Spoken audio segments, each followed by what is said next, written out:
मंदसौर जिले के सीतामऊ थाना क्षेत्र में पुलिस पर गंभीर लापरवाही और आरोपी से मिली भगत के आरोप लगे हैं। सीतामऊ निवासी अशोक राठौर ने बताया कि उनके खेत में लगी सुरक्षा की तार फेंसिंग, जिसमें 50 एंगल, 10 गर्डर और 9 लोहे की जालियां थी, जो 17 मई को चोरी हो गई थी। पीड़ित ने सूत्रों का हवाला देते हुए बताया कि चोरी की घटना में सीतामऊ के ही परमानंद गायरी का नाम सामने आया था, जिसके बाद उन्होंने तत्काल थाना सीतामऊ में रिपोर्ट दर्ज कराई, लेकिन पुलिस ने परमानंद का नाम रिपोर्ट में शामिल न करते हुए अज्ञात आरोपी के खिलाफ एफआईआर दर्ज की। पीड़ित पक्ष के अनुसार जब उन्होंने नामजद रिपोर्ट की मांग की तो पुलिस द्वारा उन्हें ही धमकाया गया और आरोपी से कोई पूछताछ तक नहीं की गई।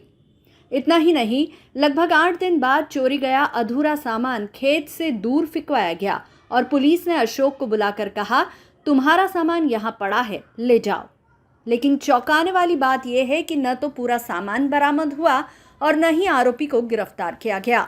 अब आरोपी खुलेआम पीड़ित को धमकियां दिलवा रहा है और पीड़ित की जान को खतरा बना हुआ है। पीड़ित ने मंदसौर एसपी से मामले में हस्तक्षेप कर आरोपी पर सख्त कार्रवाई और चोरी गया सामान दिलाने की मांग की है। मामला यह है कि मैंने मेरे खेत की बाउंड्री कर रखी थी, तो बाउंड्री मतलब करीब 500 फीट की बाउंड्री किसी चोर द्वारा, मतलब जैसे मेरे पड़ोसी ने मेरे को धमकियां दे रखी थी कि तू बाउंड्री वाल लगा तो रहा है, बाकी मैं उखाड़ के ले जाऊंगा इसको।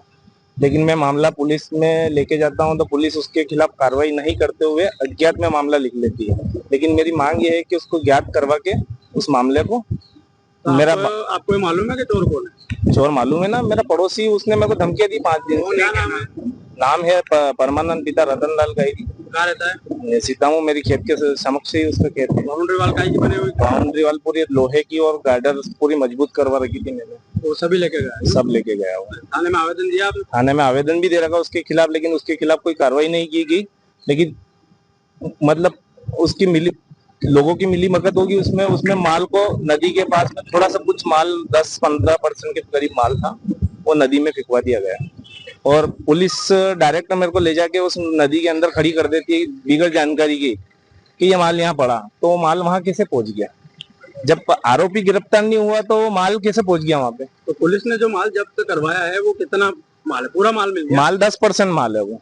अभी माल बाकी हो रहे? माल सारा बाकी है, अभी माल कुछ भी नहीं मिला मुझे और मैं करीब 10 से 15 दिन से मैं भटक रहा हूँ इस मामले के लिए। मैं आवेदन पे आवेदन देता जा रहा हूँ, कोई मेरी सुनवाई नहीं कर रहा है। तो आपने थाने में नामजद आवेदन नामजद आवेदन भी दे रखा मैंने।